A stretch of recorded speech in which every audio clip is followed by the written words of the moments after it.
But our lesson for today is about multiplying and dividing radicals. And we are also going to be looking at rationalizing the denominator of fractions. So the basic idea of rationalizing is if you have a fraction like say 2 over the square root of 5, our modern calculators can approximate this pretty easily. But back before they had calculators and they were doing everything by hand, a calculation like this would be extremely difficult because the square root of 5 is a decimal that literally goes on forever.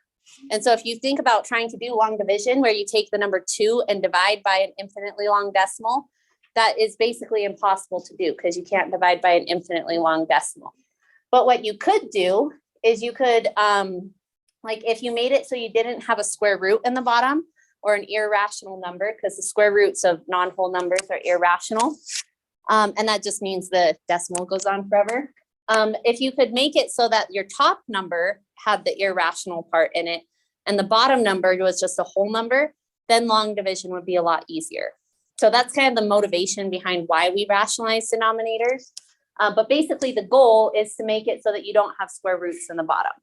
So we'll be talking about that, but in order to do that, we have to know how to multiply and divide radicals. So we'll start off with that. So let's start off with something really simple. So remember that the multiplication rule of radicals says that you can multiply things that are inside of the same type of root. And you could rewrite this as the square root of 90. And you can also go backwards. So far we've been taking something like this and writing it and like splitting it up into pieces, but you can go either direction. So to simplify this expression, we would multiply the two radicals together. That gives us this. And then that can be simplified because 90 can be factored into 9 times 10. 9 can be factored into 3 times 3. 10 is 2 times 5. So this equals the square root of 2 times 3 times 3 times 5. And there's a pair of 3s. So the square root of 3 squared is going to just be a 3. And that would be 3 times the square root of 10 because you don't have enough 2s or enough 5s to take the square root of it. So this step was basically just a review, but we're going to be doing a lot of multiplying radicals in this lesson. So any questions on how we multiply radicals? Okay. So you'll have some problems like this one, where you'll be multiplying multiple things together. So on this, essentially what we have is we have 6 things multiplied together. We have a 4 whole number, then we have the square root of 35. That's multiplied by a 5 whole number, which is multiplied by the square root of 21, which is multiplied by 5, which is multiplied by the square root of 15. Now, none of these square roots individually can be simplified, but when you multiply all of them together and you get 4 times 5 times 5 times the square root of 35 times 21 times 15, you could go through and figure out what that number is, or you can also realize that you're going to have to break it up into factors anyway when you simplify it. So this would equal 4 times 5 is 20 times 5 is 100. So you'd have 100 times the square root of 7 times 5 times 3 times 7 times 3 times 5, because 35 is 7 times 5, 21 is 3 times 7, and 15 is 3 times 5. Is everybody good with that? And so each of these individually couldn't be simplified because like if it was just 35, you wouldn't have a pair of factors, or just 21 or just 35. But when you, or sorry, just 15. But when you multiply them all together and put them under the same root, then you have the square root of 3 squared, which would give you 3. The square root of 5 squared would give you 5. And the square root of 7 squared would give you 7. And so it turns out that the answer to this is actually a whole number, and you're not left with anything in the square root. And so it's, I don't know what that number is, but you'd have 15 times 7. It's 105. I'm not sure. Can someone do 15 times 7 on their calculator? I think it's 105. 105? Okay. So you have 105 times 100, which would give you 10,500. So this would be the simplified answer for this expression. Any questions on that of like when you're multiplying multiple things together? Okay, so one thing to note is when you're multiplying something that has a whole number and a root by something else with a whole number and a root, you can just multiply the whole numbers together and then multiply the roots together. You can kind of separate them out like that. And then we also have the division rule. So if we wanted to simplify this expression, we could use our division rule for radicals, and we could say, well, the whole numbers, 10 divided by 5 equals 2. And then the square root of 30 divided by the square root of 6 can be thought of as the square root of 30 divided by 6. Well, 30 divided by 6 is 5. And so this simplifies to 2 times the square root of 5. And that's how you could think about that one. So you can either multiply them together or you can divide them when you're simplifying radicals. And on your homework, you're going to have some situations where you're multiplying across addition. So if we look at the structure of this equation or this expression, excuse me, we have something being multiplied by a set of parentheses. And in the set of parentheses, we have 2 terms that are added together. So if we look at the general structure of this, this means that we're going to need to distribute because we have something being multiplied by 2 other things being added together. So to simplify this, I'll do the square root of 3 times the square root of 2 would be the square root of 6.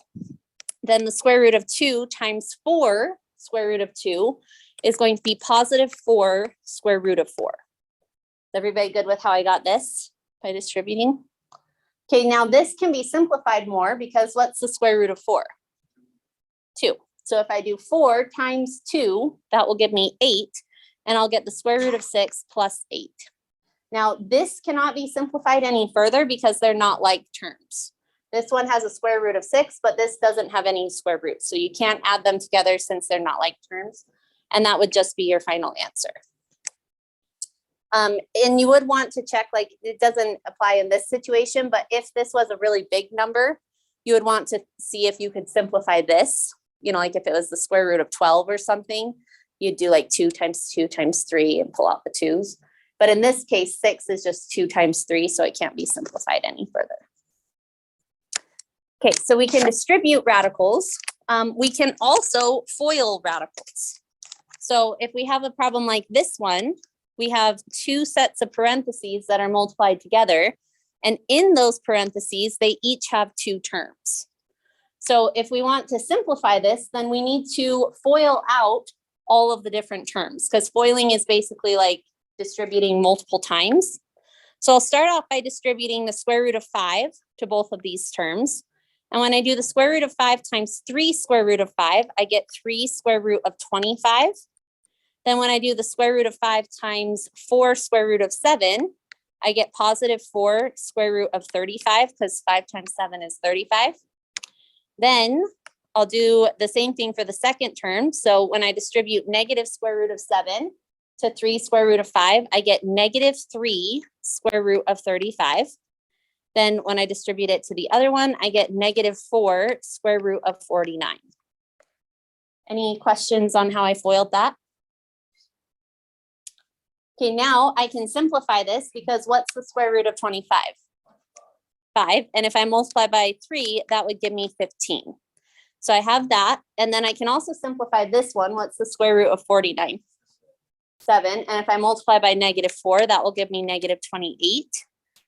And then these 2 terms right here, these ones are similar. So they can't be simplified because 35 is just 5 and 7. But you could combine the like terms because if I have 4 of these plus negative 3 of them, how many do I have? 1. So I would have plus 1 square root of 35. You don't really have to write the 1 though, because that's just kind of implied. So this would be a more simplified version, but I can simplify it even further because 15 plus a negative 28 would give me a negative 13, I think. Sorry, how did you get the negative 20? The negative 28 came from this because the square root of 49 is 7 and 7 times negative 4 is negative 28. Good question. So this would be our fully simplified answer because you can't simplify it anymore after that. So that's how you would FOIL radicals. Yeah.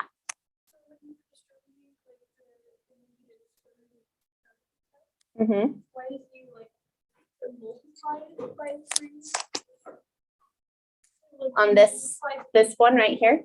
Yeah. Yeah, so when I did negative square root of 7 times 3 square root of 5, I can think about this as being negative 1 square root of 7. So I say negative 1 times 3 gives me the negative 3. Square root of 7 times square root of 5 gives me square root of 35. Does that answer your question? Okay, awesome. Any other questions on this? Okay. So on your homework, you're going to see some problems like this, where you'll be squaring radicals. So essentially, this is just foiling, but with the same thing twice, because you would say this is the square root of y minus 8 times the square root of y minus 8. And then you would FOIL this out and simplify it to find that. So you'll have somewhere you're squaring radicals, and you'll also have one problem where you're cubing them. So when you're cubing them, the idea is you want to multiply 2 of them together, find the answer, and then multiply the third one. So what this would look like if I had the square root of 3 plus 4 times itself 3 times, because I'm cubing it, I would start off by just multiplying the first 2. So I'd say square root of 3 times square root of 3 is square root of 9. Square root of 3 times 4 is 4 square roots of 3. And then 4 times the square root of 3 gives me another 4 square roots of 3. 4 times 4 is 16. And that whole thing is the first 2 multiplied together. But then I would need to take that result and multiply by the square root of 3 plus 4 because I need to cube it. And if it were me, I would probably simplify this before I start foiling it, because otherwise you're going to have to FOIL all 4 of these to these terms. But you could simplify this because the square root of 9 is 3, and 3 plus 16 would give you 19. And then the 4 square roots of 3 plus another 4 square roots of 3 would give you 8 square roots of 3. And that would be way easier to FOIL for your last step. So you basically multiply 2 of them together, and then once you simplify that and get the result, you multiply it again by your third one. So I won't go through and finish that because essentially you're just going to FOIL that again and simplify it, but that's how you would cube a radical. Any questions on that? Okay. So there's one thing that ends up being kind of interesting when you multiply these 2 types of expressions. So these expressions are called conjugates of each other. So if this was our original expression, we have the square root of y plus the square root of 5. If you change one of the signs to be opposite, so in this case, they were both positive and we changed one of them to be negative, this is called the conjugate of this. And when you multiply conjugates, you end up with something that's going to be really useful when we rationalize denominators. So I mentioned that a little bit at the beginning of class. Actually, before we do this, let me go back and show you an easy example of rationalizing denominators, and then we'll come back to this. Okay, so rationalizing the denominator. The goal of this is to make it so you don't have any square roots in the bottom. So if we look at this, the thing that we could multiply by to get rid of this square root is the square root of 5, because if you multiply the square root of 5 times the square root of 5, you're going to end up with the square root of 25, which is just 5. So you won't have a square root in the bottom anymore because your final answer will just have a 5 in the bottom. Okay, so this is what we multiply by, but if we want it to be the same fraction, you have to multiply the bottom and the top of the fraction by the same thing. So when we do that, we end up with 6 square roots of 5 on top. That can't be simplified. And so this would be your rationalized fraction. Now, if you were to type this into your calculator or type this into your calculator, you'd get the exact same decimal. But this is just a rationalized form. And the reason why we want to do it this way is based on the history of math, where it was really difficult to divide by an infinitely long decimal. So this is rationalized. And again, the goal is just to get rid of the square roots. But sometimes you have fractions where it's more difficult to get rid of the square roots, because you might have a fraction where you have 2 square roots added together. And in this case, it doesn't just work to multiply by like one of these square roots, because if you multiply by the square root of 3, it would get rid of this square root, but it would make this one the square root of 6, which still has a square root in the denominator. So in this case, if you have two square roots that are added or subtracted together, you multiply by the conjugate. And I'll go back to that other example to show you guys how that works. So if we had this, the conjugate of it is basically where you change one of the signs to be the opposite. And when you multiply this out and you FOIL it, you end up with a result that is really great for rationalizing denominators. Because the square root of y times the square root of y will give you the square root of y squared. The square root of y times negative square root of 5 will be negative square root of 5y. And then 5, or square root of 5 times y will give you positive square root of 5y. And square root of 5 times negative square root of 5 will give you negative square root of 25. And when you simplify this, what's the square root of y squared? Y. And then what's the square root of negative 25? Or sorry, what's the square root of 25? 5. And the opposite of that would be negative 5. And then in these two middle terms, they're like terms because their square roots are the same. And this one's a negative 1. This one's a positive 1. If you add them together, they cancel out to 0. And your simplified answer is just y minus 5. And so this is the method that we use to get rid of square roots when you have them added in the denominator of a fraction.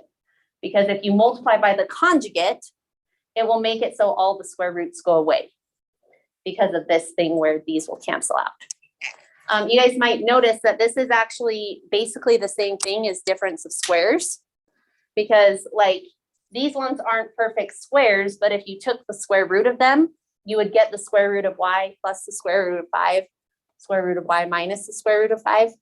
So it's basically the idea of the conjugates is basically the same idea as the difference of squares, except it's that we're not factoring, we're kind of distributing it out to simplify it. Okay, so let's go back to this one where we wanted to rationalize this denominator. So if we're trying to get rid of these two square roots that are added together, we want to multiply by the conjugate. And what would the conjugate of this be?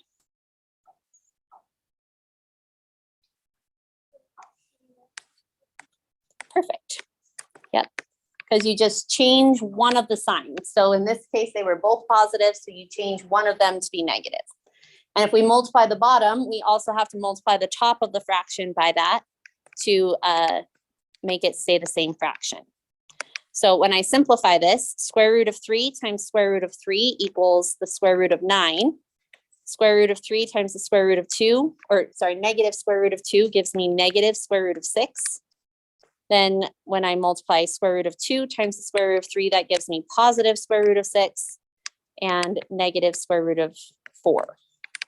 Is everybody good with how I FOILed that? Then I need to do the same thing on the top. Although in this case, it's not FOILing, it's just distributing because I'm only distributing one thing. So 2 or square root of 2 times the square root of 3 gives me the square root of 6. Square root of 2 times negative square root of 2 gives me negative square root of 4. Now I can go through and simplify all of this stuff. So square root of 6 can't be simplified, so I'll just keep that the same. Square root of 4 can be simplified. That's going to be 2, and it's going to be a negative 2 because of the minus sign. The negative square root of 6 and positive square root of 6 will cancel out to 0. And then the square root of 9 is 3. The square root of 4 is 2. So if I do 3 minus 2, that will give me a 1 on the bottom. And technically, you don't really have to write it over 1 because dividing by 1 doesn't change it. So you could just say that this is your answer. So that's how you would rationalize the denominator. So when you're rationalizing things, if you just have a single square root all by itself, then you just multiply by that square root because that will cancel the square roots out. But if you have things that are added together like this, then you multiply by their conjugate because that will make it so that it all simplifies out with no square roots. And this is true even if you have something like this one. So on this one, like you have a square root of y, but you still want to multiply by the conjugate of the entire denominator. Because if you were to just multiply by the square root of y, this is not correct, so don't do this. But if you were to just multiply like that, you like this part would go away because you get the square root of y squared. But when you do 5 times this, you get a new square root in your denominator. So if you ever have things added together in the denominator, you want to multiply by the conjugate. So the correct way to do this would be to do 5 minus the square root of y. And then you multiply the top by this as well. And in this case, you'd have to FOIL both the top and the bottom because the top had 2 terms. So I can go through this if you guys would like me to, but I'm also fine if you guys want to just start working on your homework because those are the main concepts you need to know. So let's just do a quick check-in. Scale of 1 to 5, how are you guys feeling about all of it? Okay, awesome. Would you guys like me to finish this example? Give me a thumbs up if you want me to finish it. Okay, I'll go ahead and finish it, but if you are good and you're like, yep, I got it, you can go ahead and start working on your homework. Okay, so I'm multiplying by the conjugate because I want to make it so I don't have any square roots in my denominator. So I'll start off by multiplying the bottom. I'll do 5 times 5 is 25. 5 times negative square root of y is negative 5 square roots of y. Then square root of y times 5 gives me positive 5 square root of y. And square root of y times negative square root of y gives me negative square root of y squared. So that's the bottom of my fraction. Then on the top, I'll FOIL that out as well. So 2 square root of y times 5 is 10 square root of y. 2 square root of y times negative square root of y is negative 2 square root of y squared. Negative 3 times 5 is negative 15. And negative 3 times negative square root of y is positive 3 square roots of y. Because a negative times a negative gives me a positive. 3 times 1 gives me 3. And the square root of y just gives me that. So now I can simplify both the top and the bottom because on the top, I have 10 square roots of y plus 3 of them. So that gives me 13 square roots of y. Then the square root of y squared is just y. So I'll get negative 2y. And then the negative 15 can't be combined with anything. So that would be on top. And then on the bottom, 25 is already fully simplified. These 2 terms are going to cancel out to 0 when you add them together. And the negative square root of y squared is just going to be negative y. And that would be my fully simplified and rationalized answer. And I can double check to make sure that it's rationalized by looking at the bottom and checking to see if there's any square roots in it, which there aren't. So that's how I do that one. Yeah. This one? Yes. Yep, because 5 times 5 gave me the 25. So you don't need to simplify it any further than that. If this one like had been like instead of a y, if it'd been like a 2 or something like that, the square root of 2 squared would be a 2. And so you could do like 25 minus 2. But since it's a variable and you don't know what y is, you just leave it. Any other questions on this?